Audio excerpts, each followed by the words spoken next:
The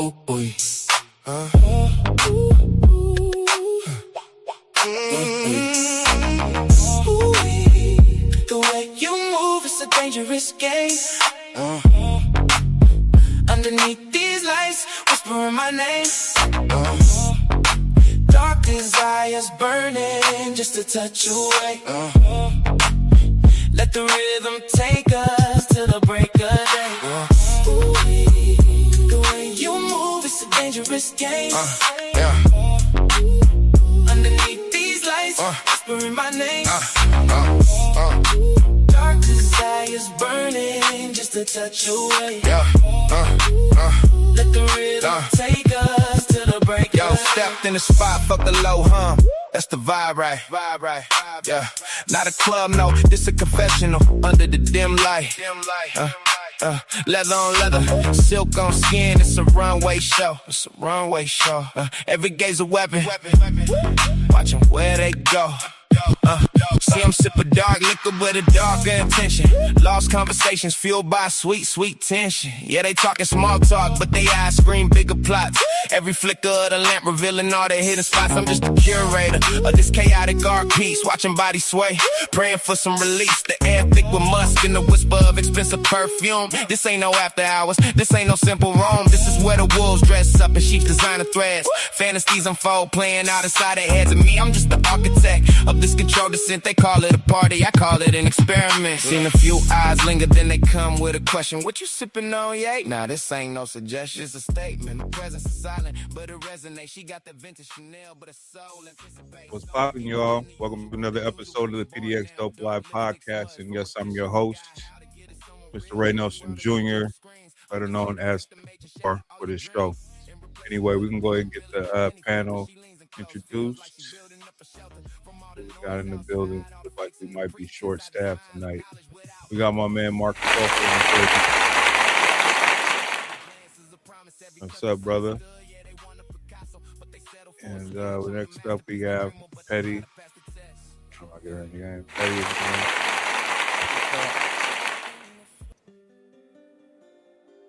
Just chilling. Lo-fi. Can you hear me? Yeah, I can hear you. Mark is muted, so that's why we can't hear him. Oh, God. No, he said something at first, but I think he's watching something. It's summertime. What's the weather like out there? Hey, it was actually pretty good. It was 80 something, 83. Oh, It ain't stinking hot yet, but it's coming. Yeah, it was really nice out here today. I don't know how much energy I'm gonna have today. I'm tired of shit. But I'm gonna thug it out, push through. Just keep it short and sweet, shit. Yeah, absolutely. Did you see what I posted in the chat? Remember that documentary Thug Life in DC? Oh yeah. I remember that. Yeah, I came across an update interview. That's what I was watching. Oh, got you. It's amazing. Like, we all knew back then, hey, nigga, you got to stretch. And, right, I mean, now them niggas is out. Oh, no. No. Oh, he's still locked up? He's still locked up. Huh. But apparently he's been doing a lot of writing for people, like scripts and shit. Got you. Over the years, yeah. I was like, oh, that's good. You know, I mean, it turned positive. Right, so he ain't never getting out, in other words. Well, that's what he was saying. He got a few celebrity folks that he's did stuff for, and that was part of their interview. He was like, hey, y'all got to step up, help me get out of here so I can have an impact. What you mean, like, what they supposed to do to help them get out, use their influence some kind of way? Something like that. Yeah. I mean, he's changed. I'm sure he's changed after all the years. I'm just saying, like, I just want to know how many years he actually got, or does he have an end date to his sentence? Oh, nigga, that motherfucker got what? So he got 40 years in life for one charge and 25 to life for another charge. Well, they gonna give, but he's thinking they could use his past and his influence, all that stuff. Yeah, I think so. I hear what you're saying. Yeah, I wonder how long they gave him because I couldn't speak on it unless I really knew. Because I feel like what was he in for? You said for was it drugs or was it murder No, or that dude something? was in for killing a cop. Oh, Go revisit the documentary. He that's was right. he was off the chain, and it's Yeah, crazy. he ain't getting. Yeah, that's what I said. I'm like, dog, I feel you, but dude, I don't think they're gonna let you out. So wait a minute. Is it Thompson? His name was Andre Bruno. I put it in the chat. Oh, you did. You did. I said it. Andre Bruno. Okay. Yeah, but Well, check it out. Wayne Perry is who I'm thinking about. He's from the DC Oh area. yeah. Same area, same. Yeah. He never brought up Wayne, but man, yeah, it's worth checking that out. And then seeing that interview I just looked at or heard from him, it's cool. Because I was like, I forgot how it even came up, and I was like, oh, let me look that dude up, just see what the update. His little brother ended up catching the charge. Well, that's gonna always be the case. Yeah. If it's in that type of environment, especially in DC. Yeah, back shit. That was back, like you said, that was back when it was the murder capital of the world. Your boy, what's his name, was still running around. You got Rayford Edmonds or something. He was one of the. You said who? What's the dude that just got killed in New York that went down to in the? Oh, you talking about Alpo? Alpo, yeah. They say he got killed over a female. Yeah, or something like that. But I don't know the way that went down. It seemed like it was a deliberate and like a professional type of hit. Some dudes just like, nah, you gotta go. Yeah, you out of here. Because they said that when they was on the scene, there was no evidence. I don't know if they even popped anybody for it. I'd probably need to look and see if they did. But no, they got that. It was some young dude. They arrested for that. Did they? I didn't know that. Yeah, they arrested somebody. They arrested that. Yeah. Well, I'm gonna tell you. They said the way he shot, the grouping of his shots when he got shot was like a professional shooter. You know what I'm saying? Like the grouping, how he bang, bang, bang. It was like a triangle in the area of his body. So it was like, it was nothing he would be able to do. They said the grouping was professional where he wasn't gonna miss. Well, he didn't. He didn't. Yeah, man. So let's go ahead and get into this story, this show. This show is about, of course, what's been hot on the internet. If you haven't heard, hiding under a rock, Karmelo Anthony was found guilty of murder for the stabbing of Austin Metcalf. And this just happened. He was just sentenced on Tuesday. It's probably one of the quickest trials I've ever seen, but it was efficient. The judge, he handled business. He wasn't dealing with the fuckery. We're getting to work. They even had court on Saturday. But anyway, he was found guilty. And since the announcement of the verdict and the sentencing, it seemed to be bringing up some kind of unrest within the Black community, saying that he didn't get a fair trial and that the trial was somehow, some way racist because there was no one Black on the jury. For some reason, people think that, to be judged by your peer group is the people that look like you, but in actuality, it's the people who you live amongst in community. But we're going to dig deeper into this conversation. And also, Jeffery Metcalf, the father of Austin Metcalf, he finally talked. He finally blew up. He finally talked his shit. And now they're saying that he's exposed himself as being the racist that they always thought he was. We'll look into that too, and look at the video and some of the things that he said, and we'll break those things down and tell us how you feel. Is he warranted? His kid was killed. Whatever the matter, we'll talk about it. So, Mark, you had one of the hottest clips on TikTok over the top 90%, you know what I'm saying, the top. And we were doing better than 90% of the people that was the channels just like ours. About your comment, what you said about, you know, if he's found guilty, we riot, or they expect black people to riot. So what are your thoughts on this since now it's come to fruition? He's found guilty, he's sentenced to 35 years. You think it was too hard? What do you think about that sentence? I think he you know, look, I know in the community we got all kind of perceptions. I'm all for my folks, but at the end of the day, the only thing that I would question is, okay, well, why did y'all have to have an all white jury? What are we doing there?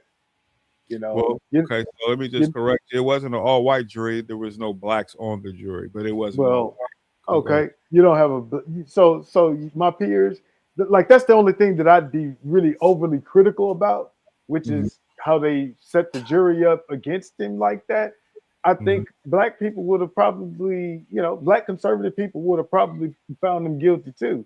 And I think they kind of gave him some grace by only giving him 35 years. You, like, as a community, as a culture, we are too loose cannony when it comes to our emotions. And I had this conversation with a friend earlier this week about that. And we got to check our emotions, because at the end of the day, you could have did a whole bunch of other things to get your, you know, lick back or whatever, besides killing the young man. Yeah.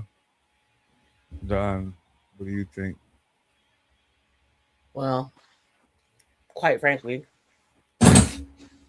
what they eat don't make me shit, and vice versa. And I'm tired of hearing about it, and I don't give a fuck. Thank you for that one. I like the honesty. I appreciate that. I just don't care. I'm so sick of it. I don't care. That's well, fair. I think it's fair. I'm not hating on that at all. No, I mean, the only reason I say that is because, like, I got a kid that really was bullied for a long time. And this could very well be him. It ain't, but it could very well be him. And you know what I'm saying? So, but on a different level though, on some defense shit. So at this point, you know what I'm saying? It's been so many things. Like, I seen a post, like, don't get me wrong, I don't care about this shit, but I seen a post. This is what made me really just like, you know, I'm so sick of this shit. A motherfucker said, these niggas, these raggedy niggas, one of them said, white people are so soft. How you just gonna die after getting stabbed one time? Nigga, really? Are you really? Really? Okay. You seen some shit like that? I seen that on the internet. But now let's flip the script real quick. This little nigga just got killed down in the Ville last night. And they got the thing on Channel 12 News on the internet. And the white people was talking their shit. And they was like, well, tell Erykah Badu I can't call Tyrone, he gone. Because that was a little nigga name. What's the difference? So I don't understand. It's fucked up. He had to die. You said the police said that when they, with the little boy, the story you just told? No, it was some white people on like, okay, so Channel 12 had put the post up. They were on the comments, you mean? Yeah, that they had identified the young man. His name was Tyrone. I've seen him around, cool kid, whatever. I don't know him. So somebody in the comment section. So a white dude in the comments. Okay, got you. Somebody called Erykah Badu and tell her I can't call Tyrone. That's fucked up. Too soon. But so is the shit about white people being weak. How you just go get stabbed once and die? What? I mean, like, I guess there's some people those kind of dark, morbid type of jokes is funny. But I'm just like, it goes both ways. Sensitive. It goes both ways. They both fucking wrong, but at the same time, you know what I'm saying? Fuck that little nigga's shit going on right now. His mama should be worried about him. She should have did her money right. Shit. Man, that's really kind of that's coming into play, but they're not addressing that. But you know, niggas don't want to address that fact. They just want to talk about the other shit instead of just saying what it really is. Like, he probably wouldn't. He was gonna get time regardless, but he wouldn't have got that much time if she would have did what she was supposed to do as a parent. Listen, all he had so if this is what I learned from that case, you know, because my heart of hearts, I would have liked him to, I would have thought he would have gotten like 10 years or something. Yeah. That's what I felt like Yeah. he should get. I mean, young man made a mistake, but he didn't do his part to justify 10 years even, because that would be on the manslaughter. The judge gave it to him, and basically he would have essentially been convicting him if it would just been murder. They let him put that on the table. He didn't get up there and explain himself. He could have easily, when this shit first happened, his mom and them, when the father reached out, he was like, yo, he was like, I forgive the kid. He reached out and went to their press conference. He was asked to leave. They took the whole racial narrative versus him being like, we know he did it. Whatever the case is, let's look for the deal at the beginning before the trial goes up, and get the 10 and get the manslaughter explained. I freaked out. I was scared. I didn't know what was going on. Maybe, and I overreacted. They're going to consider those things. So I don't know. I feel like they didn't spend the money on the best attorney. At least that's what I read. Scooty in the building. Yeah, he left a message. That ain't what you said. I don't know what. That don't sound like what you said last week, brother. You said something different, but I'm gonna let you have it. You got it. You got it, champ. Right. But yeah. So the thing is that's how juries work, and if that was the case, there's no point in getting a lawyer in the first place. But here's my thing. They're going buck shit ape crazy over this shit, but a 14-year-old boy is dead that got shot in the back, and y'all ain't doing nothing about that.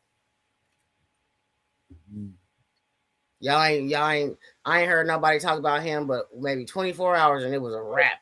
They all on this other shit. Why does it even have to be any of that? It don't, but I'm just saying, if you're gonna do. I'm not even talking about that. I'm just talking about this situation. Just like, the race thing has kind of convoluted this whole situation and taken us away from how, whatever you are, whoever you are, kind of how you handle yourself. There's a lot of things and lessons to learn from this thing, in my opinion. And if it was two black boys, we wouldn't give a fuck. We wouldn't be talking about it right now. If it was two white boys, we wouldn't care. But it's actually two black boys, and they're one-on-one. They're both on the opposite end of the spectrums, and again, this to me goes back to does young black men lives matter? No, that's not what he's saying. He's saying if it was two white boys that stabbed each other or two black boys. I know. Oh no, I'm just proposing this angle. I wasn't. Well, how can we say how can we ask if our lives matter when we don't give a fuck? Oh, I know. It's a rhetorical question. It's the motherfucker dead right now. Right. Case in point, he gone on some bullshit, broad daylight, and they said it was a domestic, but yet they ain't caught nobody. So what difference do it make? They might as well go ahead and get in on it too and knock us off. We knocking ourselves off. So what difference do it make? Why it matter when they do it? Right. So it's just another way of proposing that question to us as a community. Our lives ain't gonna matter to them until they start mattering to us. Yeah. It's as simple as that, but then it turns into a whole big crazy conversation because people will come with different angles and thoughts on that. Because we done got with social media used to just talking about shit, saying shit to be right, talking some real bullshit. When it really comes down to how the fuck do we stop young black men from killing each other and having this lust for violence and death? Like, for real? What it's boiling down to is motherfuckers ain't on there really giving a fuck. Just like I just said, I don't give a fuck. Motherfuckers is on this book and on these Instagrams and all that other shit just so they can get likes and get the little monetary gains off of being all these people liking what they got to say and their little bullshit opinion. And as wrong as clout. Don't forget clout. Clout is a hell of a drug. I mean, I say to people, do your thing or whatever. People gonna believe what they believe. But I just say that you have to be objective enough to look at the trial text, you know, what happened, the documents from the trial, and the facts of the case. And a lot of information has been disseminated to the people that was fucking just false, you know, and it's shit like that. And we follow that and use that in arguments. And I see a lot of posts of people regurgitating a lot of that stuff. You know what I'm saying? Saying that he got jumped and none of that was even, you know. Are we back to the No, Karmelo thing? Ivory said something to me, and I need to respond. When you said what you said, you weren't talking about Karmelo. You were talking about the boy that got killed by the Asian, and you was like, "Why does it matter what kind of kid he was and whatnot? They still killed him. It mattered because he was the victim in this situation, and because he had a gun, they tried to make him out to be a thug. When what they should have been doing was trying to make him look like what he really was, which is a kid, and make him look more human than what they did. And that's why the Chow Pow Wu walk. Right. Just saying. Let's see. He says the only time what type of person should come into a place is during sentencing. Now, you're telling the story, you're talking to people, you're talking to a jury, 12 people. So when you're talking to 12 people, you have to create the narrative. And in that narrative, you are humanizing the character in that narrative so that he or she becomes real to the people and they can understand the story better. It matters, and is the reason why we have court. Because if it didn't matter to that point or whatever, then why are we doing the others? I mean, why would we sit there and go back and forth trying to fight for our freedom if none of that shit mattered? Because that's why lawyers exist. I mean, there would be no reason to have no lawyers, really. You know what I'm saying? It's just like boom, boom. You had these people. This is what it is. It don't fuck who he is. This is what we have right here. What do you guys say? He's guilty or whatever, and then you go to jail. And I don't know. I mean, I just think maybe I'm confused in what he's thinking when he talks about that, but I don't. That's how I look at it and understand it. But excuse me. So I think that had he done his family again, had done the right thing from the beginning and, apologized and looked to get the deal or whatever, he would have got 10. And maybe you say, fuck it, I go for the murder. I get found convicted. I got money to do the appeal. Maybe that's what it is. The shit. It's like when we talked about the little boy with the water, that whole situation, that was a failure of the justice system in itself, the way they prosecuted the case to begin with. They didn't allow his history in, and they only charged him with murder and not manslaughter, because it's difficult for a jury to say, hey, he intended to kill him when they chased him to get the bottle of water, right? That's harder to fucking prove, what you think. But if we talk about manslaughter, you get a little bit broader sense of how you can convict this person. So which one is it? They didn't even charge him with that. So I don't know. It's a lot of shit, but all of that shit is important when you're putting together a case and information in the case. You know what's worse? On trial. What'd you say? That's what I said. I was looking at his response, like, your character isn't on trial, your actions are. No, your character is definitely on trial, which would justify or not justify your actions. And yeah, it's going to dictate how a jury looks at you. You know what I'm saying? It's your character. You know what I'm saying? What kind of guy was he? If you're on trial for something, and then when they're painting the picture of you or telling what you did and all that type of shit, they're talking about you. They've demonized you if you're the person that's being fucking tried, because that's what they're trying to do. They're telling the story to 12 fucking people and trying to get them in a world of their narrative to fucking convict or defend an individual. It's very simple. And it all fucking matters, no matter how you slice it. This is what it is. What do you say? He says, your actions is what got you in trouble in the first place, not your character. Well, But your character might explain your actions, though. Yeah, the type of person depending you on are.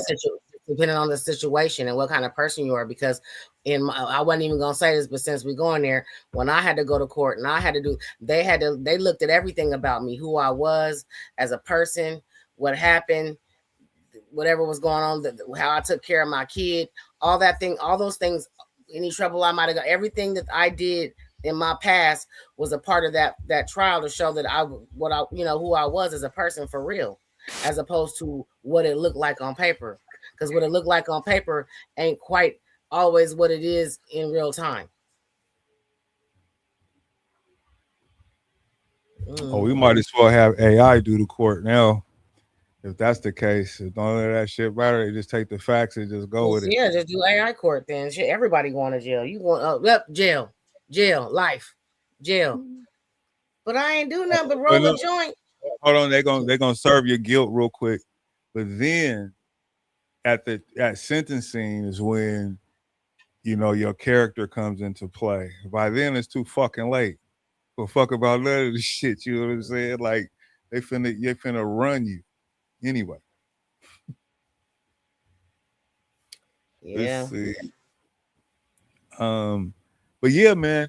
So Karmelo gets 35 years. Oh, hold up. Because we didn't really finish talking about that. We're not going to skip over that. That's kind of the main part of this show. But let me say this. The worst part about the child situation is that he'll just put an aunt, a niece, or somebody else in the gas station, and he won't come out there no more. And his family, when the smoke clears, they're gonna continue to build that wealth with that gas station in the black community, and we won't do nothing about it. We're gonna look like, huh? Oh, the rioting and all that's over. Oh, the protest is over. It's back to business, and the back to business is the problem. In that we as a community gonna let child still build that wealth after all of the smoke clears. Right. I mean, we've seen this before, and even if it does riot, what's really going to change? Oh, I wasn't talking about the riot. I wasn't even. They actually protest. What I'm saying is, what's sad for us as a community, that family, whatever child, they finna still build wealth off in that gas station in the hood. Because when the smoke clears, we're gonna continue to go there, get the cigarettes, get some gas, Doritos, and put that money. Child just may not be in there anymore, but we're gonna start going back there, feeding their legacy. Not instead of going, wait a minute, no, they say he's get them up out of here. Now. I guess he sold it since the incident happened and all that. Well, I take what I said back, but he gonna go to another one, and that's the problem. We talking about all of this shit, but Boys in the Hood showed us this shit in 90 what, 1? Oh, no, sorry, 93 with Minister Society with the Asians building legacy and with the liquor stores, the little stores in the hood. I think a lot of people started to learn about that, but at the same time, and all across the country, it's that's the project design or for those. Yeah, and I'm saying we need to, like, this should be like part of that wake up call to get them up out of there, because we did a protest. He killed this, he killed the kid. He killed one of us, and we protested. We went to court. We did all of this shit. But then when the smoke clears, we're gonna go back to putting that money in their pockets. It's a cold thought. What do we do it for? It says, okay, so Ivory says everything you did in your past should take consideration during your sentencing. He says, I don't care how a person took care of their children or etc. Then he goes on to say, he says, I just care if the person was guilty or not based on the information that was argued to be presented as evidence.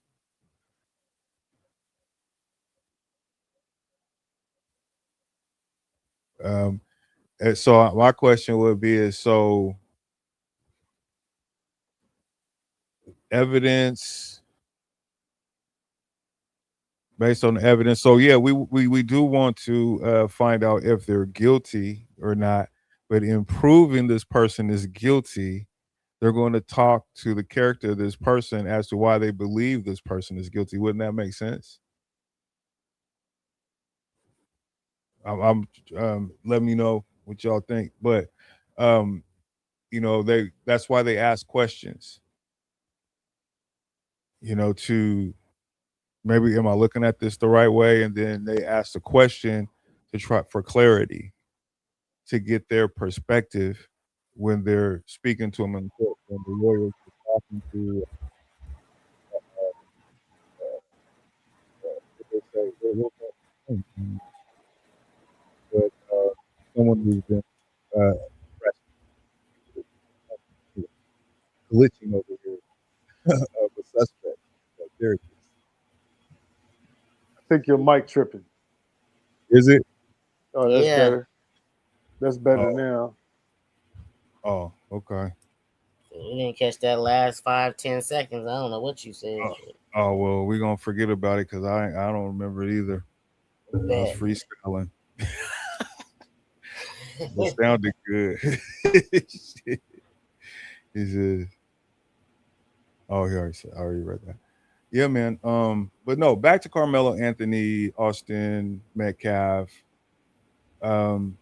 Yeah, I just now I'm looking at, you know, since the conviction and everything, and I'm seeing all the responses, and it's amazing at how many people are calling Karmelo he's like they flip this and he's the victim, and this is what's in a lot of the community's mind, is that he is a victim of racism and that he didn't get a fair trial and all I this. heard somebody compare him to Emmett Till. Nigga. I swear I heard somebody compare him to Oh, Emmett Till. yeah, they do that whenever something bad happened to one of us, and they want to, you know, they go back and, you know, try to, you know, shock people and, you know, horrify people and things like that. But here's the thing: it's like we've had court, there's testimony, there's information out there, but for whatever reason, people still hold on tight to the stuff that were rumors and shit like that because they can't believe it. But I don't understand. It's just like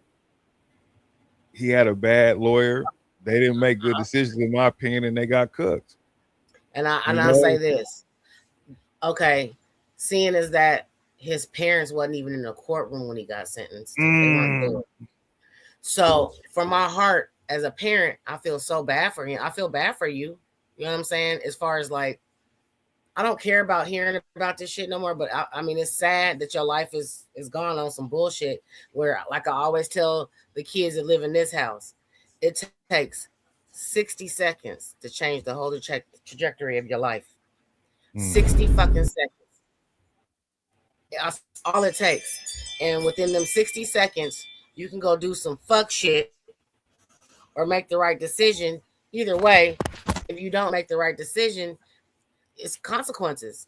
You know what I'm saying? And like you make a choice, and behind every choice, there's gonna be some consequences behind this and repercussions. And that's just what it is. And these are his. It's fucking unfortunate, but your sorry ass mama and your daddy is full of dog shit. And they should have been in that courtroom with you when they knew you was they knew before you knew you was gonna get 35 years. Nigga, please believe it. Man, I think the kid, I feel sorry for him in the sense that he didn't have to get 35 years. I mean, he was gonna get some time. I'm not saying he was absolved of any punishment, but 35 years, he wouldn't have got 35 years if he would have took the deal, or he came in there and said, hey, you know, said exactly what I'm telling you. Lawyers, all of them are saying the same shit. And if they were trying for the self-defense, he could have got up there, and they say never go up there in your own trial. But when you got murder on the table and then you have a way out with a self-defense, you can go up there and tell these people, man, listen, I stabbed him. I was scared. I freaked out. I made a bad decision. Be sorry for the shit. He never looked at him, never gave any indication that he had any remorse for this situation. And to me, it's like, why would y'all just try to do it that way to get, because like this is murder. They finna wash you. But you standing on what, yo? The evidence didn't support anything that they had going on over there, other than murder. You know, it was crazy. You know what I'm saying? Like I said, I thought when we kind of talked about it while the trial was going on last week, that I said, in my opinion, 10 years. That's what I thought. He's a young man, made a bad decision, you know, but you got to sit him down. But, you know, just 10 years of manslaughter. But, you know, the evidence didn't come out that way. And not only that, they were saying not guilty. They didn't try to work this shit out. They got all the bread. The father said he didn't want to, don't turn this into a race thing. He said, you know, he went to the thing to pray with them. They kicked him out. You know, the press conference, he was trying to get in front of this thing so that the ghouls like us and other content creators to get a hold of this shit could make money off of it and feed into this to further divide the country than it already is. As people say, the country is divided. You know, it's just pulls it further because there's a lot of people that are supportive of Karmelo Anthony, and there's a lot of people that just like, I don't want to say that they're necessarily against him, but they're like, hey. Somebody said Boosie gave him $500,000 right now to help him with his appeals. Boosie ain't even got 500,000. I'm just saying that's what I was cracking up. I was like, so this nigga gave a million to he got okay. Listen. Let me take that back. I'm not gonna say Boosie ain't got that kind of money, but what I will say is this, nigga, he ain't got that kind of money to give. Okay. Well, that's why I said. Well, they said Boosie gave him 500. That's why I said it like that. They said, like, I mean, nigga. Again, my 2 cents, going back to the community and the culture. I mean, there is a lesson, and that lesson is we got to get our emotions under control, because a nice ass whooping, a nice ass whooping he could have gave that white boy would have been just as gratifying. Yeah, I feel like, you know, I think that a lot of, you know, when we talk about how this whole thing transpired and all parties involved played a role in this shit, is the ego thing. Yeah. And not walking away. And then it's ego and emotions. Who should walk away first? Okay, but I'm not going to back down. Like, you know, and then you have this back and forth of nonsense, you know what I'm saying? Because nobody want to be punked or whatever. But the other side of that too, apparently there was some other stuff going on. A girl, perhaps some incidents or something. No.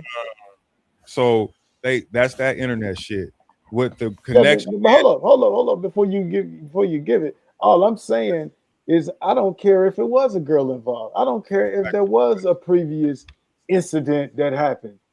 It would attract me, bro. If I got a gun and I say I'm gonna bring this gun because Ray been fucking with me, no, I'm just saying. Now I got to make a decision. When you now come and confront me, I'm gonna pull this gun out and I might use it. Right. And like they say, these young boys, their minds ain't developed yet. And see, if his mind was fully probably developed, he would understood. Now I can't take this knife because he gonna probably more than likely provoke me, and I might poke him. Yeah. Well, but we gotta, control that. And I mean, come on, bro. If he'd have whooped his ass real good, put him in the hospital, but not kill him. Or if the push was that serious and that deep, I mean, he could have, fired on him. You know what I'm saying? Yeah, right. That's what I'm saying. Or whatever. But then, it's like you tell the guy, you touch me, what happened? You already done set the stage for. So okay, so you saying you got a weapon, or you're suggesting that you have a weapon, of some sort. But whatever, you don't believe, man. It's not that. Whatever pushes them, or maybe pushes them hard. Charleston White saying the boys were MMA mixed martial arts masters, or whatever the fuck he's talking about. Anyway, so he pushes them. So it's how it goes, and then you just bang him in the chest one time. You cut through the plate, everything. You just straight hole in the heart. Because that rage, you mad and this your ego. Gonna let the white boy punk you, right? Right. Remember that? He was saying so. Because you go down the peg if that happened, right? But like Don say, that's because he ain't know how to fight. That's why he got that knife. Because if you knew any little bit of something, you already, man, come on, man. Even back Okay, then well, at let's look at it like this. He 17, already wasn't raised right, so he wasn't learning how to fight. Two, yeah, you know what I'm saying? I knew how to pick up some shit, but I knew not to go his mama stab the them ain't got motherfucker. no morals. She was probably a bottle girl. That's why she blew all that money buying bullshit instead of getting that boy defense. And then 3, to not even be there for your baby when he getting sentenced for some shit because you didn't teach him what to do. That part is fucked up. Yeah. That was so because you didn't teach this boy what to do in certain situations and how to have conflict solving skills, then here we are. So here's my thing on this is my thought on the whole deal. I don't look at it from the racial lens. I look at it as it's unfortunate that the young brother and the young, both of these young men, they lose their life behind this shit. You know what I'm saying?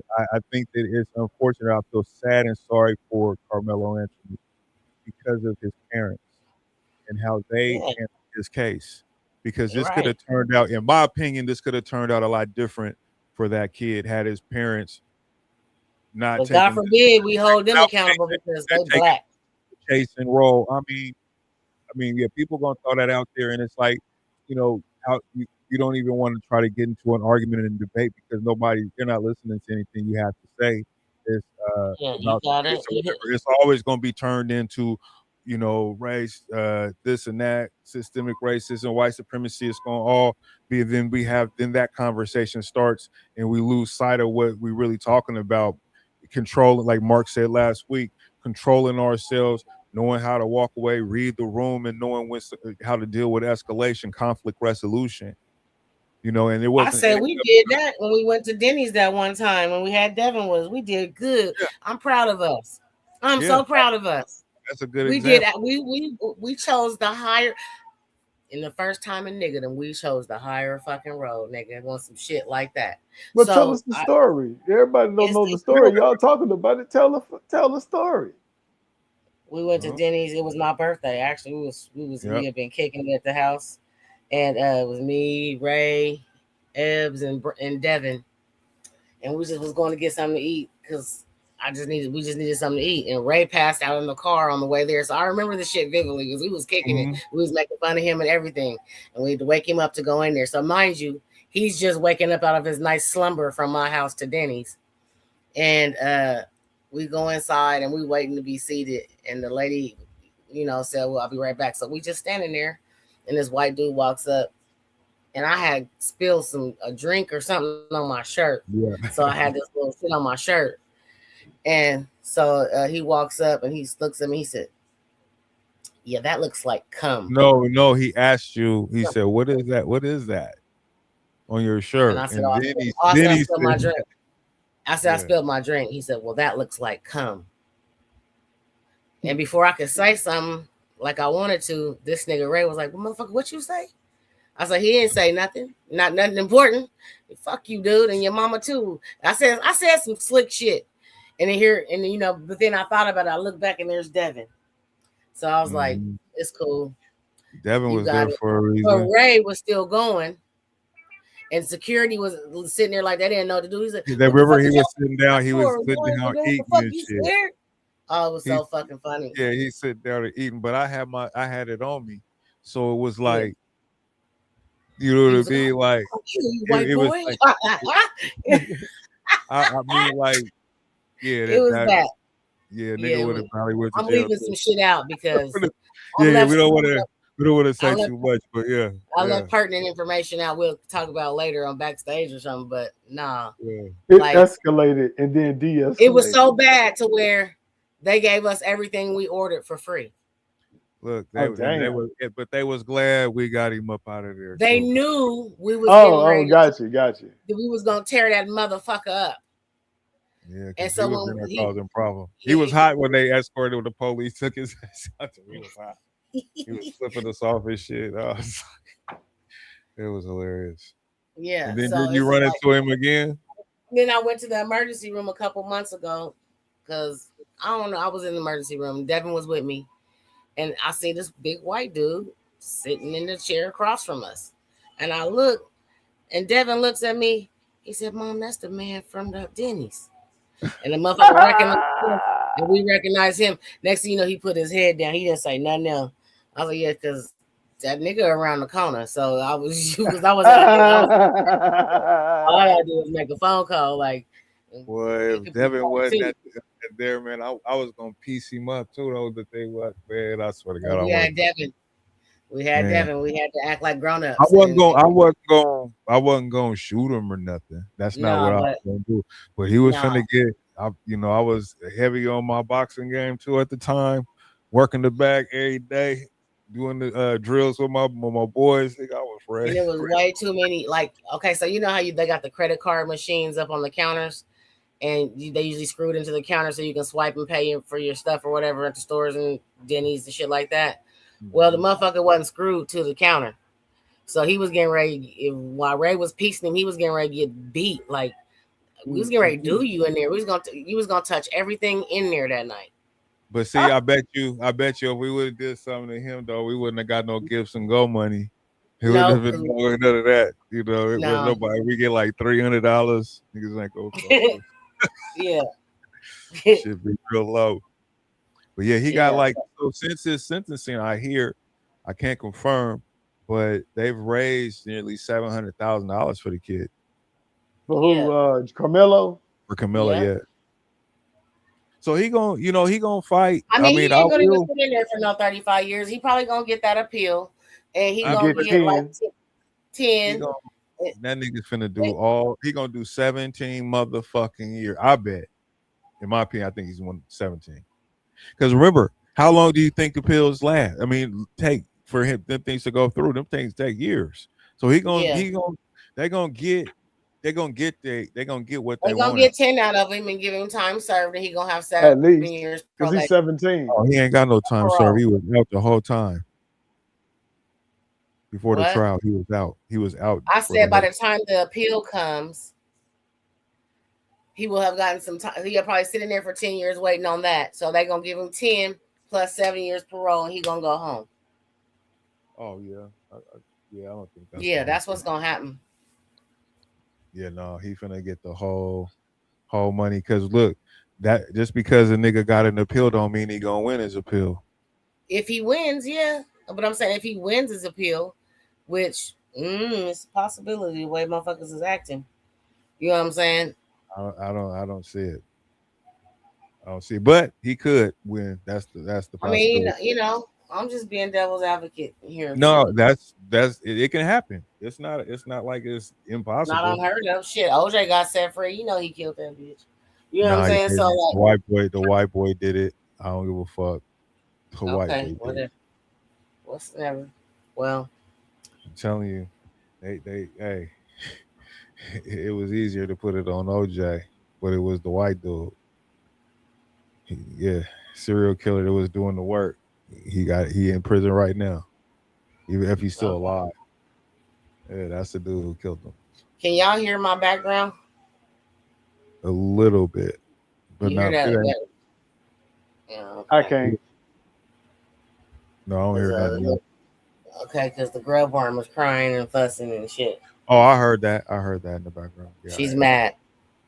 Oh, so be mad. She'll get over it. Well, I want her to shut the fuck up. Like ASAP. Well, is she sleepy or something? Yeah, she was sleeping. Then the real nigga and Esquire woke her to fuck up, and she been ditching ever since they did that shit. She was fucking sleep. We were free. It was smooth sailing. Well, now she in there fussing and crying and whining. Yeah. Well, she'll be all right. Yeah. So they've been talking a lot about that one shooting too. The one little shit with the out in Sandy, Oregon. I heard about that. I told you about that last week, but that shit been all over the news. Yeah. Let me see. Oh, did y'all hear it? I sent it to the chat. You probably ain't watched it though. it was about this dude that grew up in the church, the Pentecostal Church of God in Christ, you know. Hallelujah, out of Tennessee and shit, you know. And he said that his father was an evangelist or something he said his dad was, and that they was real deep into the church where girls can't wear pants, they had to wear real long skirts, boy, you know, all just the whole 9 yards. You know how they used to try to do. I And remember the days. And he was talking about how the woman had to be real submissive, and all she wanted to do was make sure she praised her husband, and did whatever he needed to do for the church and for him or whatever, And so he said at one point his mama started to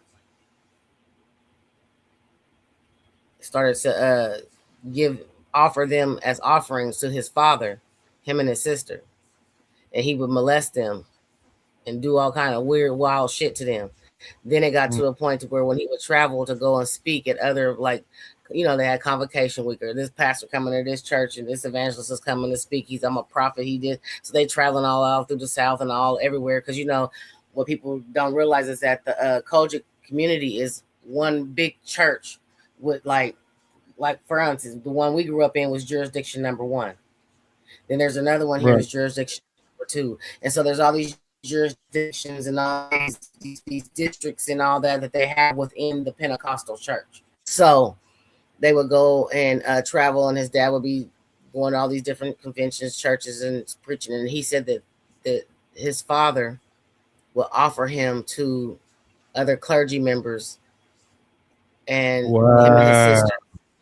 And then he was talking about how even a couple of bishops he was offered to. Now this nigga's 44 now, and he's been telling his story. He went on some talk show and talked about it, but it's like, and now they're trying, remember how when the Catholics first got found out about all the child molestation they was doing to them boys and all that, and how now anytime somebody comes up, it's an automatic case if they can prove, that happened within the church, you know what I'm talking about, the Catholic churches.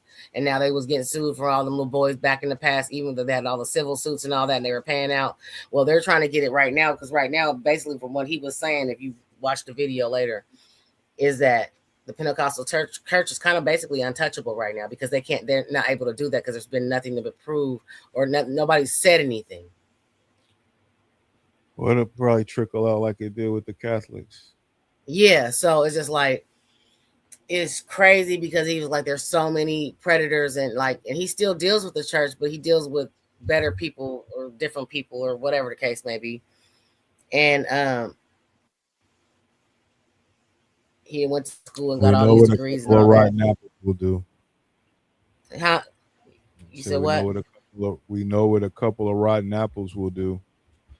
Absolutely. So I was just like, that was a wild story. And he, even when he it ain't like he, just trying to get clout. He went on a talk show not too long ago, maybe a couple years back, and I never heard about that. So I want to watch that as opposed to what he's been talking about on this video. It was one of the last things I sent in the chat. So I have to see what. So yeah, I don't know. That shit was wild though. Anyway, here go the father. Oh yeah, he was talking this shit. Oh yeah. You have embarrassed. Jeff Metcalf. This is what most people. This is the most the specific clip. Yes, most focused on part. Yeah. Fatigue. It's real. I'm sorry. You have embarrassed your own culture and race. Don't get me wrong. We got a lot of people that embarrass me too. But you guys, you got a patent on that. He said the nigga's got a patent. And the only people that's going to change it are you. Don't blame the white person, because we can't change it. But you're going to blame the white person for everything else. I'm going to tell you right now. Austin White, you think you're funny? We'll see who's laughing. Drew Anthony, you're a and a coward, and you raised one. Kayla, you drunk. Damn. What'd you do to that boy to Is make that the him mama? stab somebody? My God, Yeah. what kind of mother are you? See? Hey, Kevin Hayes, you fucking liar. Day after it happened, how many lies did you sit and type up on your keyboard, you big keyboard warrior? You a big tough man. You still live in Baton Rouge? Remember you said you'd come to Frisco, buddy? You're supposed to find me. I told you we could sit down and talk. That's all you do. Talk, Mr. Squeaky Clean. You're the only one in your family without a damn record. I guess that's something to brag about in your culture. You people hang your hat on the dumbest shit I've ever seen.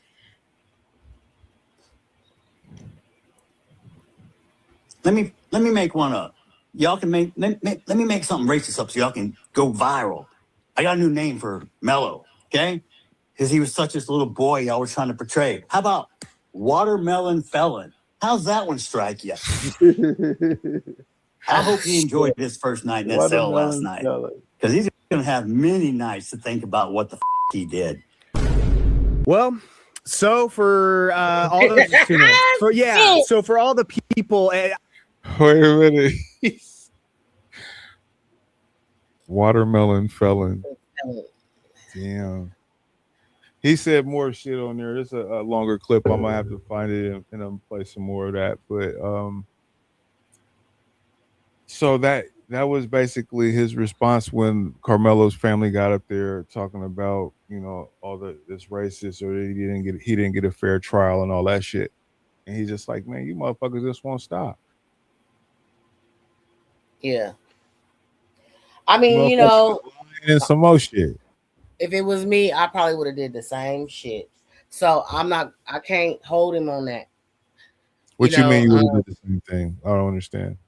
Like, if I'm giving you the opportunity to redeem yourself and just you know, you done took my kid, you know what I'm saying? Don't keep doing weird shit. And then you keep pushing, you keep poking the fucking bear. Nigga, that motherfucker, no matter how you want to look at it, whether he said some racist shit or not, or whatever. The point is that his kid, whether he's a bully or not, whatever the case, that's his motherfucking child. And he mad. There's 5 stages of grief. He's at anger right now. Leave that nigga alone. You know what I'm saying? Like, quit fucking around. Before he lose his shit and go get one of his AKs and start shooting people randomly. I mean, quick sidebar. Hold on, quick sidebar. Speaking of which, there was these 2 white guys. This is just recently. I just heard this story by way of Godfrey. But these 2 white guys were angry at the world. White supremacists, call them what you want. They had AR-15 rifles with armor on, and they went to shoot anybody they could find. It was black family, whatever it was. So they come upon a black family that's having a birthday party for their grandparents, right? And so they came there trying to do that, but one of them actually got killed by one of the people at grandma's party because they had a firearm. So firearm safety, you want to learn it, get your shit together. I'm going shooting tomorrow, by the way. Yeah, but that was an interesting story. I just heard him talking about that. I don't know how recent it was, but I want to look that up and well, they just had a man that just that they caught, an older white dude. They caught him. He was going to go do a mass shooting somewhere and got caught right before he got there. I don't remember the story or I seen it on Newsbreak or one of these motherfucking platforms. But yeah, so it's been happening a lot lately. This nigga said Watermelon Felon though. Yeah, he went there. But I mean, you know, he went there. He was like, "You people." Oh yeah, he was giving it to him. Yeah. And see what I gotta think. What bothers me about even black people that do this. Like there was a video earlier today from a dude a couple years ago that had these niggas pulled up on him with an AK and shot it, and they didn't kill him. He got away, but he had a bullet hole right in the middle of his forehead, and he's driving. And his first thought was to go on and start to record as he's driving, and then talk like, hey, "I'm still here, yeah," you know, all that weird shit. So the nigga comes on and puts the video up. He's like, "Our culture, we are just lost." And this girl made a comment. She said, "No, not collectively. We are not lost. There are some that are lost. He's lost, but we're not lost. Quit putting everybody in the same category. Together. Right. Yeah, I don't claim them niggas. They out cooning. Fuck them. It's a cooning for dollars. I don't got time for that. I think that's a great point. I think that the black diaspora, I think that's what they be calling it, or that the black culture to have a black car, whatever. But like we're the downtrodden wailing and all the weird shit, the civil unrest, motherfuckers is violent, that type, or the one, how the ones that make it seem like all of us. I mean, anybody could be violent, whatever your race is, right? But just the worst of us is what they want to put out in front and then say this is what black is, and then we're being oppressed, but we don't all act like that. I don't think most black people act like that. You see what I'm saying? Most people don't. I really don't believe that. I don't believe the niggas. And then you put it in the news and in front of people and in their face, and then it would seem like that's what we are. Like here's a prime example. Somebody that me and you both know, right? Retired NFL player, I'll just say that. Okay. And he had let a roommate stay at his house, and that had been going cool for about a year or whatever, but it's time for you to move on. Plus, I'm remodeling my shit, Right. So at the time, he didn't know what the nigga had been doing because he always in and out or whatnot, got to doing stuff with his kids and stuff. So I guess him and the nigga gets into it. And he's like, bro, get your shit. I'll have it outside or whatnot. So the nigga, he had to call the police on the nigga because they came back trying to rah-rah. So he called the police on the nigga. The nigga went to jail, but his car was in the back.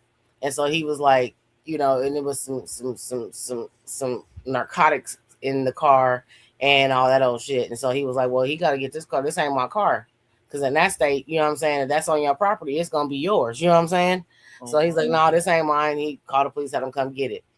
And so I guess one of his friends was like, oh, you snitching. He's like, nigga, I ain't no snitch, nigga. I ain't in the street. They say he's snitching because he probably knew that it was in the car. Yeah, like, no, I ain't snitching. This nigga trying to talk about he gonna do this to me and do that. No, come get his shit and move it. I'll set it outside. Y'all can move it, but there's some narcotics in that car, and that's not my car. Then the dude tried to have somebody come and get it.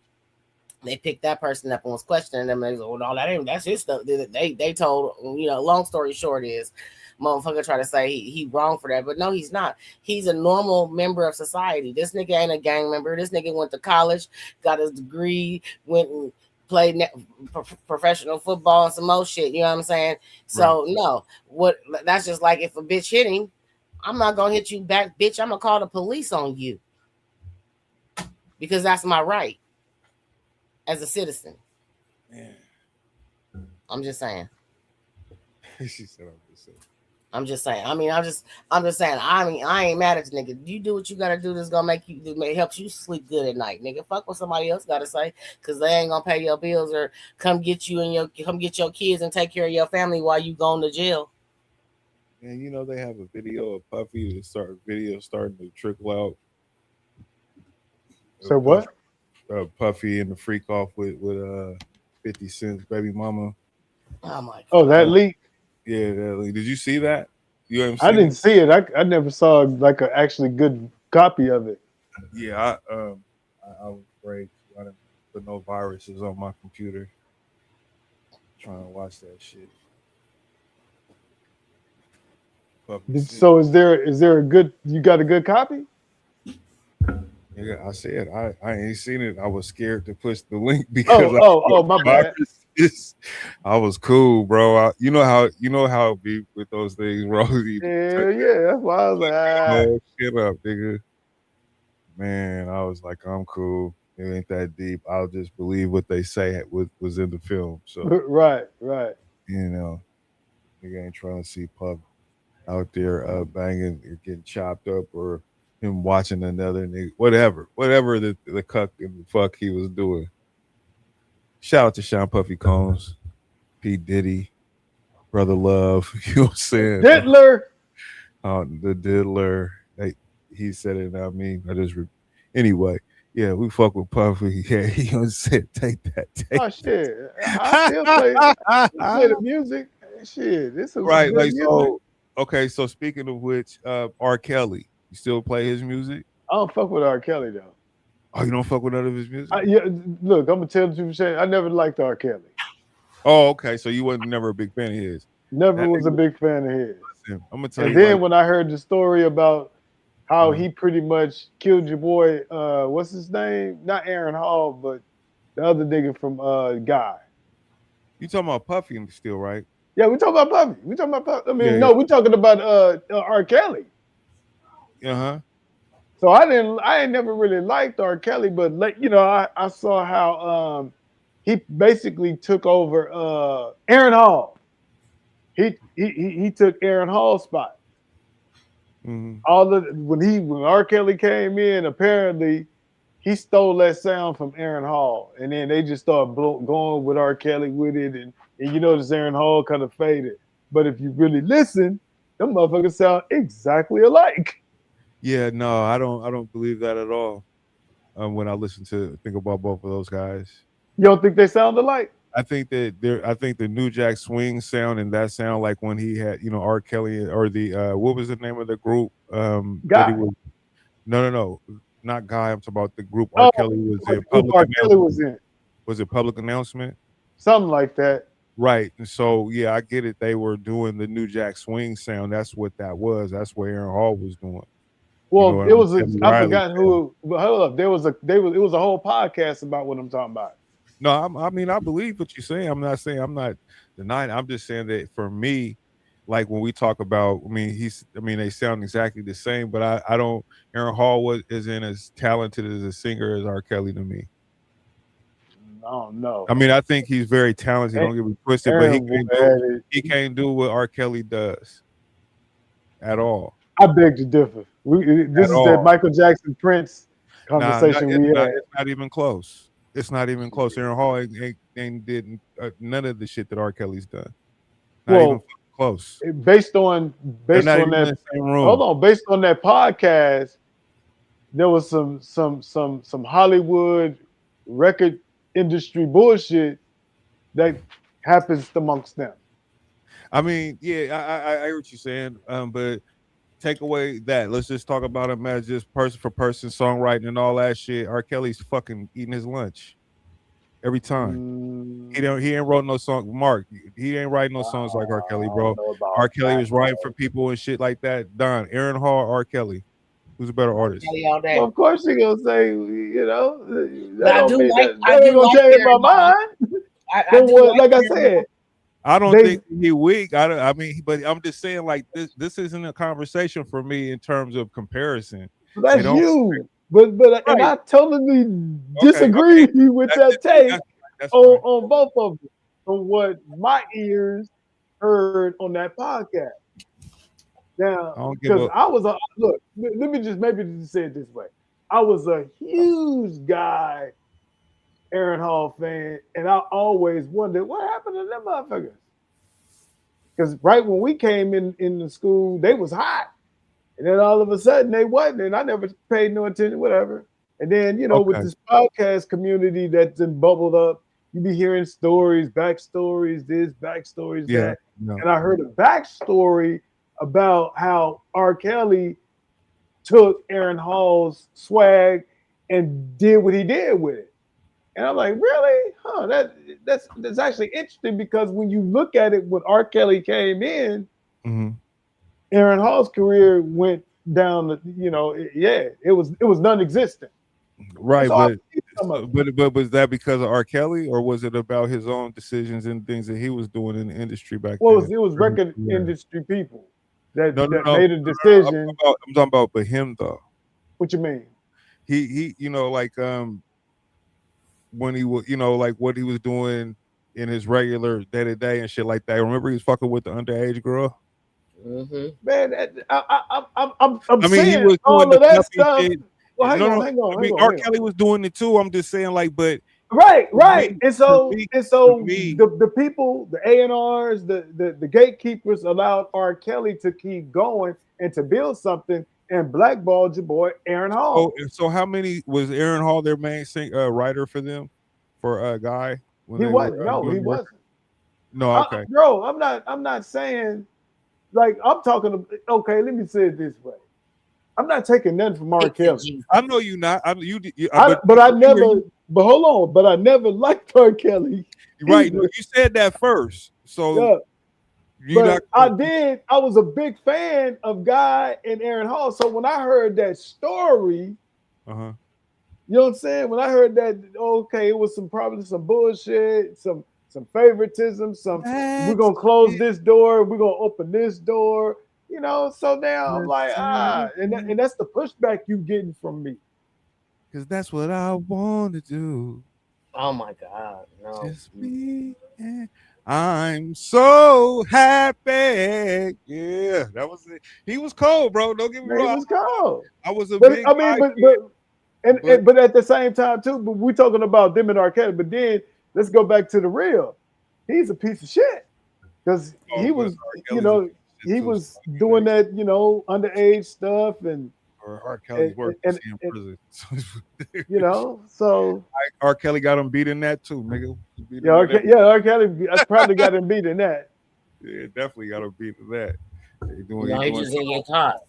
Oh, facts. Because he was on an interview, bro. Speaking of Aaron Hall, he was talking about how he was like, them niggas, I want niggas to see me fuck, nigga. He's like, right. Yeah, that's what you know, I watched that shit in disbelief. I was like, you actually, I'm like, what? You actually saying this shit, bro? Like, right. Like, dude, for real? Man. Like, wow, boy. But I mean, R. Kelly, at least he wasn't saying he was on the run too when the Diddy shit was coming out. Yeah. He got quiet because the Diddy shit came right like during that time when that video was surfacing and they were playing this shit. But no, talent. What Aaron was dope, bro. I mean, I would never take nothing from him because I love Guy. You know, that was one of my favorite groups in high school and stuff like that. But when R. Kelly hit the scene and for just the work, the body of work, and his ability to write and the things that he's written for other stars and stuff like that, you know, I'm encompassing all of that when I look at R. Kelly. You know what I'm saying? I believe I can fly. No. Vibe. You got that vibe. You don't like it? You hate vibe? Something about that song at the time. Man, come on. You probably got one yourself that's, you know, that you be like, man, when I hear that, even though everybody like it, I hate that. I don't know. I mean, I'd just probably skip it. It wouldn't matter to me, but it's like TP2 or that song, that's the intro song on that album. That nigga starts off, bro, when a woman's fed. I mean, he got joints, bro. Yeah, he do. Like, I would just be, hey, it's the same hate. You know that hate I got for Michael Jordan. I can hear you calling me. Calling. I remember when I was in hustling and had the Cutlass nigga with the big white wall wheels on the motherfucker, man, with my little punk ass stereo in there, man, with the cassette bumping that nigga. When Wash My Joint nigga had that nigga, that was I used to fuck with her. I went to his concert when he early in his career, you know what I'm saying? When he first went solo from Public Announcement, the chick I was dating had she was doing promotions and stuff like that. So she got me tickets and took me. It was at the Coliseum. And it's before he became super big. You know what I mean? Big, yeah. Almost. But yeah, I went to that concert. I was just like, this nigga cold. And then I was just seeing just his work, you know, but I hate that he's a fucking perv and fucked it all off. But I will listen to his music because I think that was the question originally. We was like, do we still listen to these people, these criminals' music? So as you know, I never liked R. Kelly, so no. I played the Biggie in R. Kelly song. You must be used to me spending. Now that still get that we get that. And all that sweet whining and dining. I'm up in you tonight. Another one.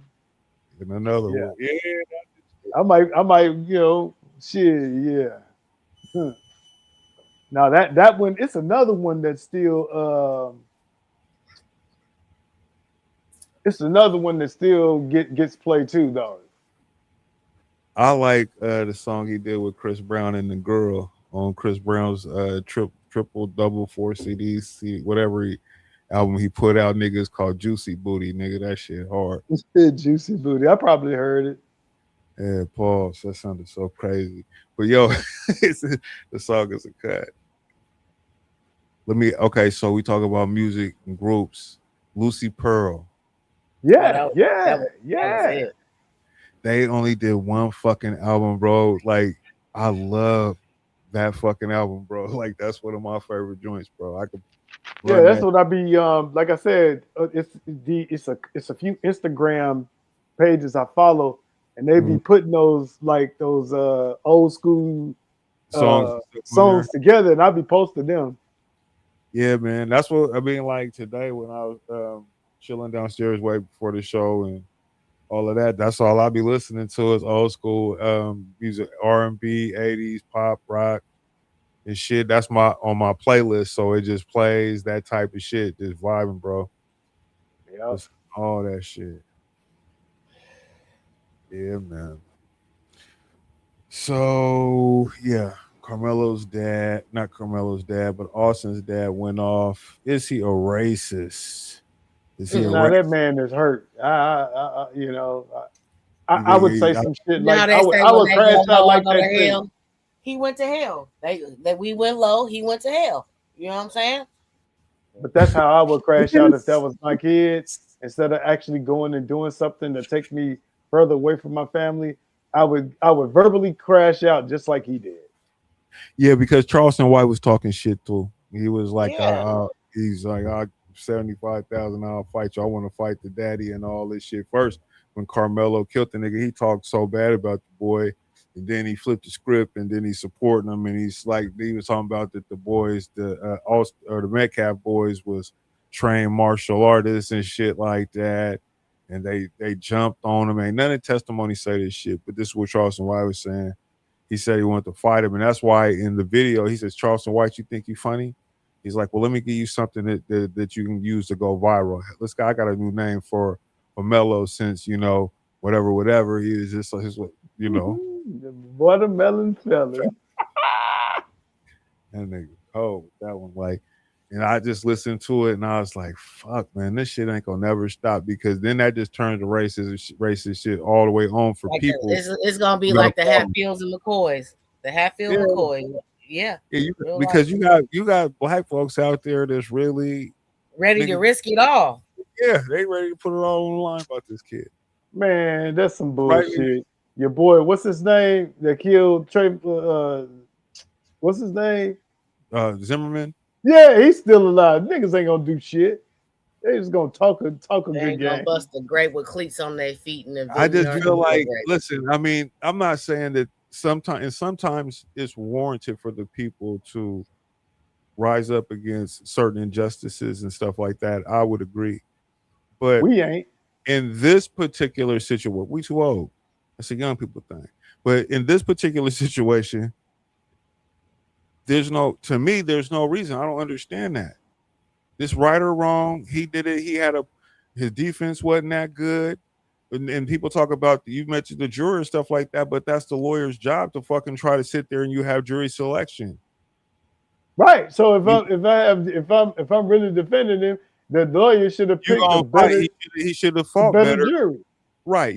So it's like, and where they go, but they feed that part of the narrative as if it was some intentional thing or whatever. Of course, the prosecution is going to get rid of people they feel like that's going to be favorable. It's going to muddy the trial up.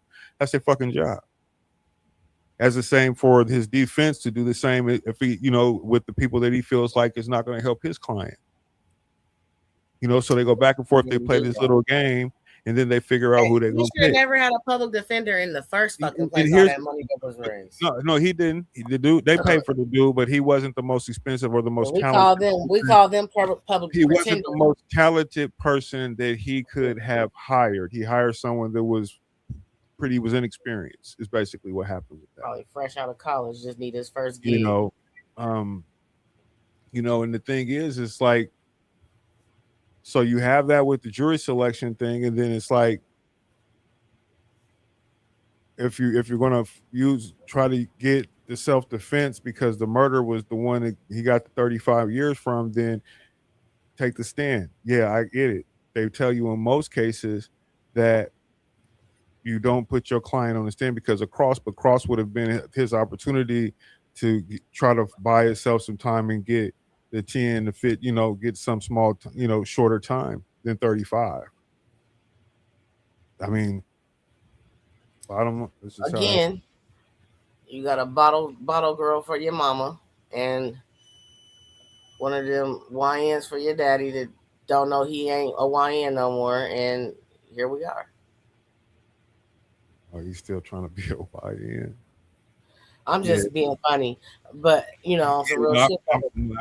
I mean, like, what other solid thinking parent and adult, black, white, or indifferent, would not go take that money and go defend their kid? Yeah. So if y'all want to be mad at somebody, be mad at that bitch. Like he said, Kayla, you drunk bitch. Yeah, clearly there's an issue there. There it is. I mean, and he called her out though. That shit was personal. He was real hot about that. And he said, Trent, you piece of shit, his daddy. So listen, I'm paying attention. I don't know why ain't nobody else heard that shit. Like for real though, like he said what he said though. I mean, whatever he said. Look. Hold on, let me see. Somebody said something. Who was that? Scooty. He said, what he say? I fuck with King. He fuck with the king of R&B, R. Kelly. I know that's right. He says, let's say a person commits a crime and nobody knows who the person is. Then what? We wouldn't have no trial. Yeah, it is what it is. They just they ain't gonna have no closure. Hold on. He said, Aaron Hall was a pedophile. Absolutely. He's a get covered in hot. Hold on, PDF file. I think that's what we got to say on the line on the thing. Oh shit. Wow. Yeah, that's crazy work. But yeah, boy, like I think they could have helped it. They could have fought for their son, but the ultimate one is what you talked about earlier is them when sentencing came, both his parents wasn't in the courtroom, and I didn't like that. They weren't there. Yeah, well, I mean, it's just like, to me, I felt like that was so cowardice. I was just like, well, it's gonna hurt, but you got to be there for your kid. It's important for him so that he can try to make it through. They already shaved his head, got him in one of them things. Nigga, I felt so bad for the kid. I mean, I'm not saying he should go free, but I felt bad for him because I felt like he was going to go to jail, but I felt like his parents failed him by not giving him a better opportunity. Yeah, by not giving him the best opportunity. They didn't hire in Dominique Alexander, a baby shaking felon is what they call him. Everybody calls him that. He was the problem with the case, with them, guiding them or shepherding them to make these poor decisions and shit like that. But then now they're going back and forth. Now he's online saying, I didn't tell them that. They hired the lawyer after it. Then they got me. But these are the vultures that came to get the money when they was raising the money. Yeah. You know what I'm saying? He got paid. SUV, they got another house allegedly or whatever because they was getting death threats and shit like that. I mean, that's what they was saying. At least, so but that's what you're saying. Where's the money? Where's the money though? You raised over almost $1 million, $500,000. Where the money at? In that new house? They probably got a new car. Well, down there it's cheap to have a brand new house. Whatever. But $500,000 once you get to spending that money, it's gonna, Yeah. You know what I'm saying? Like shit, you got 600. I thought they only had 2. No, I thought so too. No, it was 6. They said that right now they raised 700,000, like for the kid. Before that there was 600,000. Yeah. So you niggas got a cool $1 million, y'all over $1 million that y'all playing with, and you ain't helping your kid. Wow, they shouldn't be executors of anything. Man, like the kid, and he was out of jail the whole time with an ankle monitor. He had a straight ankle monitor on, so he, at least he got to do that because Yeah, well, they took him right into custody after this thing was over. there's a gospel song that say, "It's over now. It's over now. Yeah. I feel like I can make it. God, that It's over now." man, it's dark too right now. Just think about what he's going through. That shit crazy. Shit is crazy. He ain't in no juvenile facility. I feel like if they trying to get an appeal, I don't think that they making the right decisions even now trying to get the appeal, man. I'm saying, man, you guys got to do this shit different. You got to, and the dad ain't the one you supposed to be funking with trying to, during this appeal process. You did. At all. You might want to try to, like go back, make whatever you got to do to try to figure something out. I don't know. I mean, even if it's possible, it's too late now because he done called your boy watermelon felon, nigga. So nah. Yeah. I ain't helping you no more. Fuck you. We going for the gusto. They trying to do whatever they can do to get their kid out, and that's gonna be their mission. But I don't think that he's gonna win his appeal. I don't. I think he'll do 17, and 17 don't mean you get out. That just means you up for parole. So, he's going to have to do his part on the inside. He goes 17 and a half years come up. Like, nah, you finna sit down until the next time. I don't know how many years in between you can go for parole if you get denied. Well, it's over now. It is, and the story is hopefully it dies out over the weekend. It won't because niggas keep talking about it as new stories and shit coming up every day. Well, I'm not, like I said, like Ivory saying, I don't argue. So if somebody wants to support Karmelo Anthony, I'm not hating on your ability to do that. I mean, I hate that. Oh yeah, a plane went down in Hillsboro today. One dead. What kind of plane? One of them little them little 1-2 engineers or whatever the fuck. Little one engine. I'm assuming, I don't know, but it went down about over in Hillsboro, by the little airport out there. Oh. Yeah, it went down. One died. Oh, in Twin Oaks Airport. So they might have been out there just practicing or whatever, Shit happens every day. Mm-hmm. Let me see. What else is popping in the world? What's important? I don't care about politics. I don't talk about the president. I don't want to talk about any of that shit. It's just the same old fucking bullshit. What you mean this is bad, Jackson? And they got Karmelo looking like Tupac, nigga.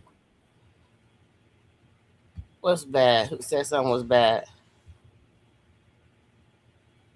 No, I was Flacco. He always putting this extra shit on his thumbnails. Michael Jackson situation is crazy.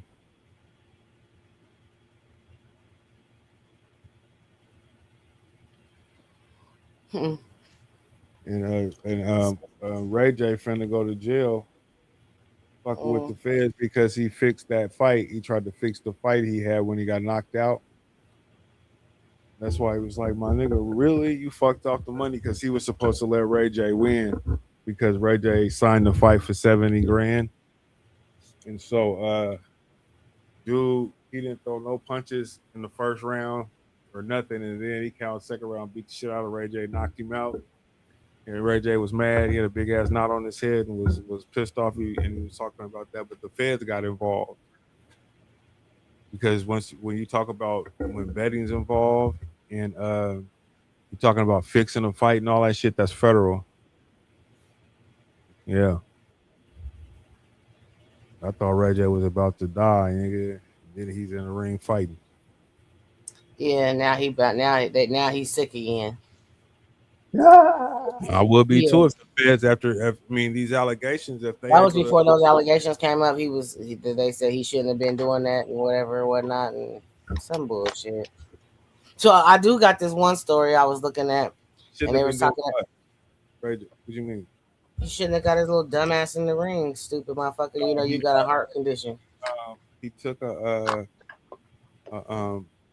you can't just fight just because you want to fight. You got to go through the boxing. They have to do a physical on whatever. If he wasn't capable of fighting, we wouldn't let him. He was in the hospital saying before that, and then after the fight, he was in the hospital because he got his fucking ass whooped.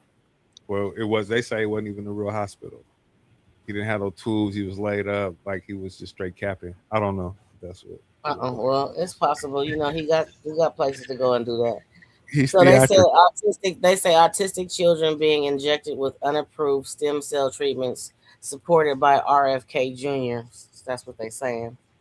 They said the autistic children young as 18 months old are being injected with human stem cells derived from umbilical cords in unproven, and potentially harmful treatments that scientists warn are proliferating across the U.S. Under the active encouragement of the U.S. Health Secretary Robert F. Kennedy. Okay, and they just made the whole nation fucking take a shot. Right. Then They're probably mad because lost their fucking job if they didn't take the fucking shot. Oh, you're fired. You didn't take the fucking shot. Because I'm gonna tell you something. I did it because I had to keep my fucking gig, nigga. But that I didn't get COVID until guess what? I took the fucking shot. Felt like I was gonna die. And you know what the nerve my fucking primary care physician told me? Oh, it probably saved your life. I was like, no, I don't believe that at all. Because I was dead already. You know, fuck's you talking about? No, I don't believe that. Blood pressure shot to the fucking moon after I took that shit. To the moon. I was there. Yeah, you didn't have no problems. Then all of a sudden you got that shit, and then bam. Never in my life ever had a blood pressure that fucking high, nigga. And I was feeling just fine. You know what I'm saying? Like in all that type of shit for me happened after I did that fucking shot. But then they talking about stem cells that they've obviously had some effects if they're injecting them to people. But who are these people? And are these people who have requested or trying to experiment? Their children.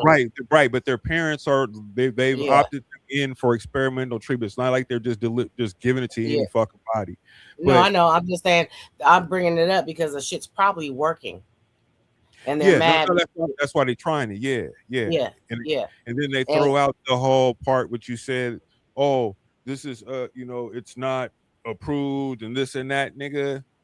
They sped through the approval of the Moderna and all that and the Pfizer, whatever the fuck vaccines. Come on, man. They came with that overnight. They got shit to cure cancer right now. I bet you that works. And shit like that, but it ain't been approved or they hold back because it ain't gonna be approved because that means the big pharma ain't gonna get their money for killing motherfuckers with chemo and all the other bullshit. At least that's what I believe, but who am I? Just a man. Yeah. So you work tomorrow, Mark? Oh my. Yep, but I ain't gotta be in till 11:30. Oh well, that's cool. It's 11:30. You can sleep in, wake up comfortably. You know? Yep. Go get breakfast. Yeah. It's Saturday. I used to like working every other Saturday and shit. Cause I never had a problem working on a Saturday at all. Cause it was more quiet, no traffic. You know what I mean? When you go to the office or whatever, nobody hardly in the office. Is probably five, six people, baby. You know, and you just there. Yeah, it could be real busy because it's a Saturday and motherfuckers. Oh, for you because now they got time to come fuck with y'all. Yeah. They got time. I hate them motherfuckers coming in with iPhone. I do not like the iPhone. They gonna get off that pretty soon, man. iPhone is over. So that new iPhone to come out in September. They're about to have that phone, which is kind of half phone, half tablet, basically. Oh, I got you. Half phone, half tablet. Yep. And it's gonna be real thin. And anyway, it's gonna be a lot of motherfuckers. It's people that got iPhones for the clout. That's what. Yeah. Like for real. And to me, from what I've seen now, because most people forget their iCloud password, man. You got to open them up for them. No, you got to tell them you got to go to Apple, and they gonna like that. People are ignorant. They think that we can somehow figure that shit out. Just like no, we can't. And so what happens? You might trade in your old iPhone, and because you got this promotion, they're giving you like maximum for the trade-in, like maybe $1,100. Right. But people don't be like, for example, when you've got to bring that in to trade in, you got to have that phone wiped. And what happens is a lot of people forget to turn off Find My iPhone. Yeah. And when they do that, you got to either take that bitch back home or know your credentials to remove it so we can take it in as a trade-in. Irie said, Ray, you can't argue with Mark on this. He said he's the same guy that thinks Drake is the king of pop now. What are you talking about? When we was talking about Drake is the king of pop right now. For this new generation, that's what he was saying. Like, he ain't saying he over Michael. He's just saying for today, right now. Yeah, he's the man. He's the man.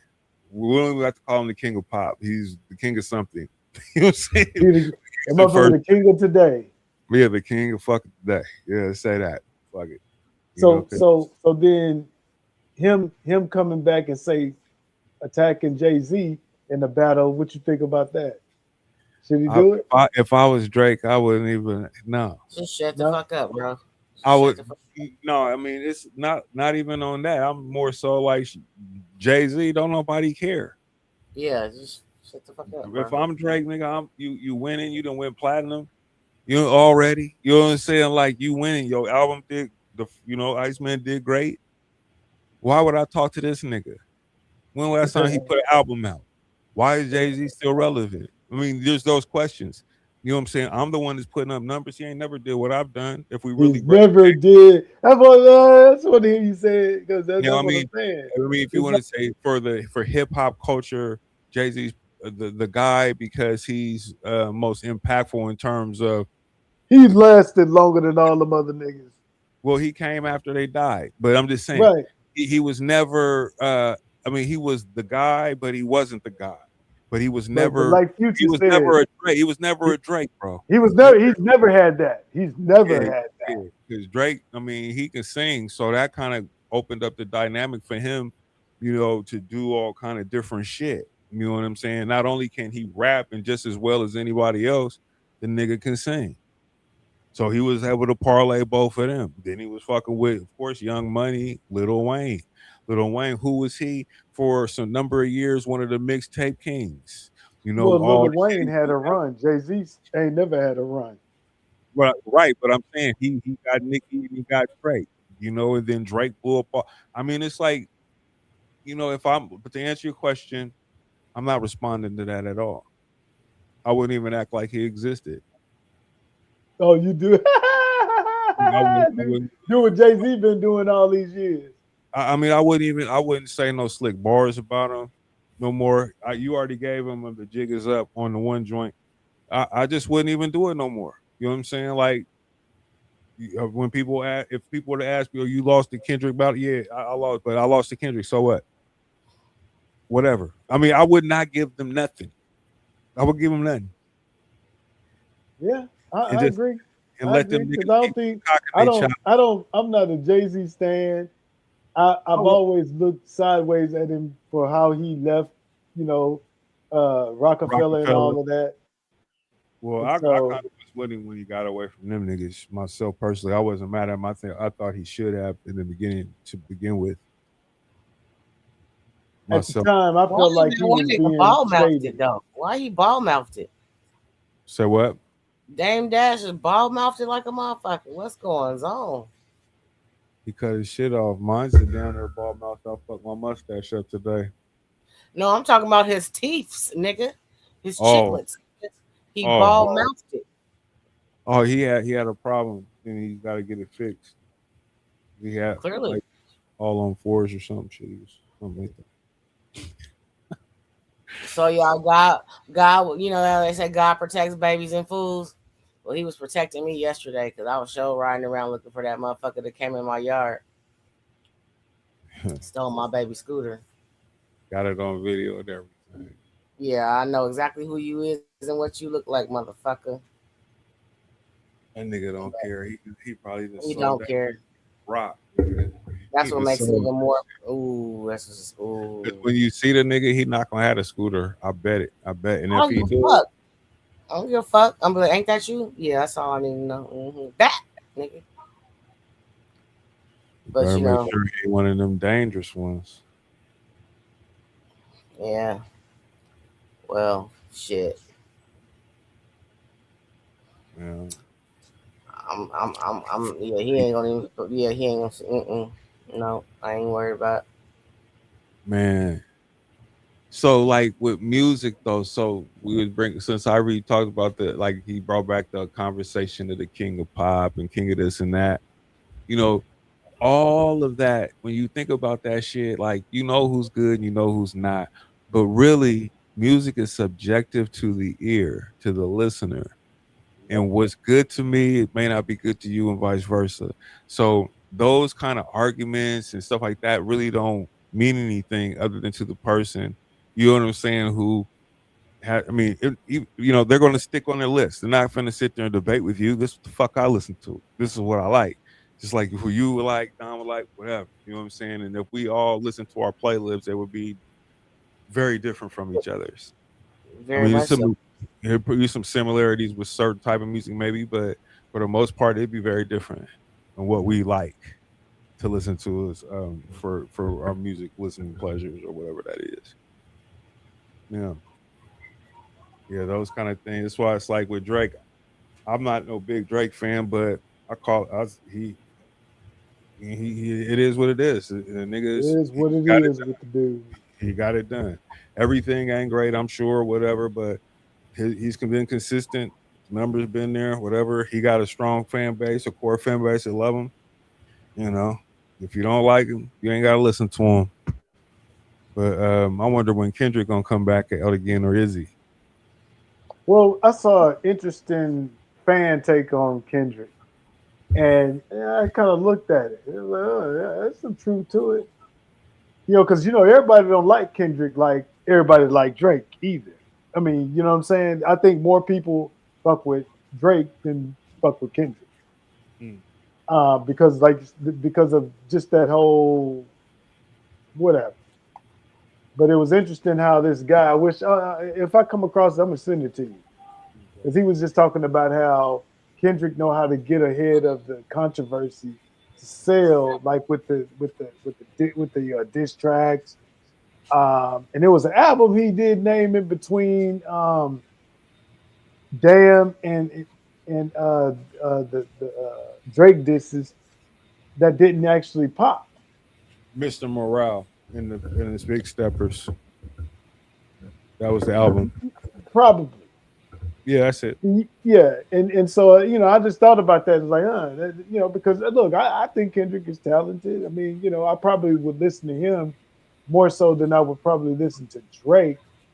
But I see, like, I see that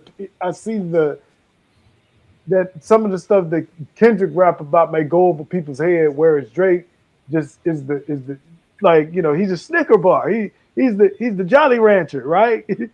It's on time, It's commercial success versus more of an authentic, independent thing. Maybe it's that. It's kind of like with the Michael and Prince thing. Yeah, exactly. Like the Michael and Prince thing, really. But it's rap though. Yeah, that was pop music, but this is rap, and it's actually the same. So thing. y'all remember when we talked about that one NFL player that was driving 156 miles per hour and killed that lady and her dog? Oh yeah. Okay, Henry Henry Ruggs. Ruggs. Yeah, he got denied parole during his prison sentence. Well, there you go. Another year gone. Because he was talking about if he got an opportunity. I thought he was already out. No, he's been there for 5 years. Mm-hmm. How long did they give him?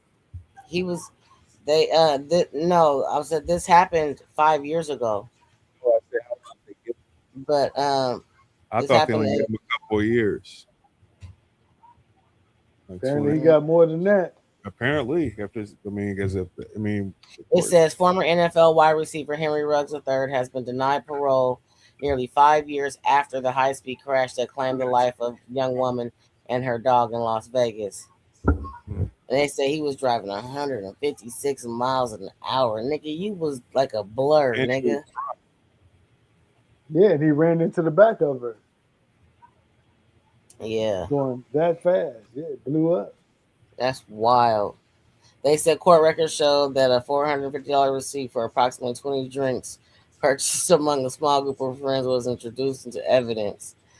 Prosecutors said Ruggs' blood alcohol level was at 0.16 at the time of the collision, roughly twice Nevada's legal limit. The former NFL player later pleaded guilty in May of 2023 to felony DUI causing death and misdemeanor vehicular manslaughter. He was sentenced between 3 to 10 years in prison.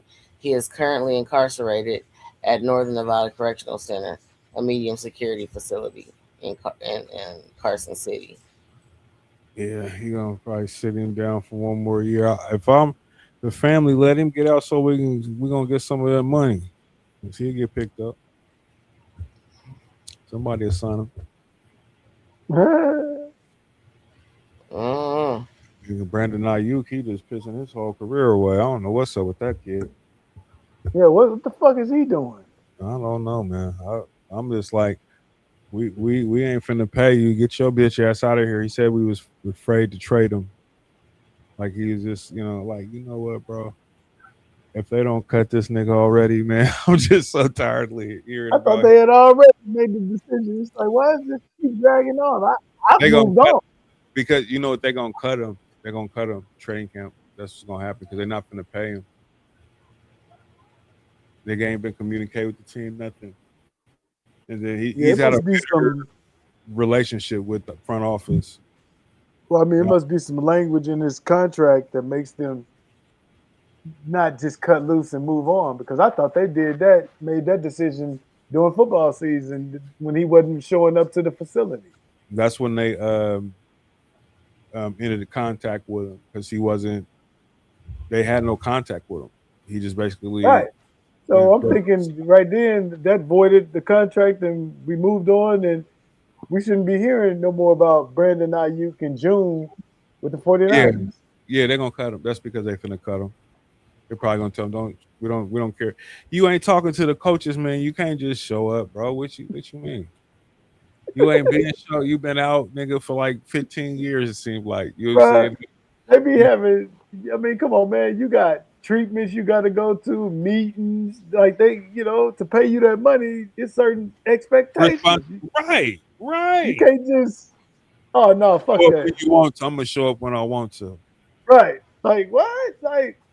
And he's saying the 49ers are scared to trade. I'm like, nigga, they traded Joe Montana, nigga. Fuck is you talking about? They scared to trade you. Like my man said, he's like, nigga, it's like all you had to do is show up for PE. And you couldn't do that for the what, 30? How much money? Like 27, 30 million, something, probably even that's higher than that, even. I don't know, but something huge. But still, it's like showing up for PE and they're gonna pay you 30 million. That's all you gotta do. Do your little handshakes. Go in there and shoot the bull here and there with Shanahan or your position coach. Lift a little bit of weights. Shit, go home and go home. Right. This nigga want to hang out and be a rapper. He want to be a rapper. You're an athlete, dude. He want to be. He was probably one of them early. He was probably supposed to be one of them early lunch kids, and he just happened to be athletic. Yeah. Well, he's That's the So, best explanation of and what looks good to him is being a rapper, because for early lunch kids, that's cool because they're early lunch kids. So instead of actually where you're getting all this money to do early lunch kid shit, but you rather go do early lunch kid shit with the music instead of the football. I don't get it.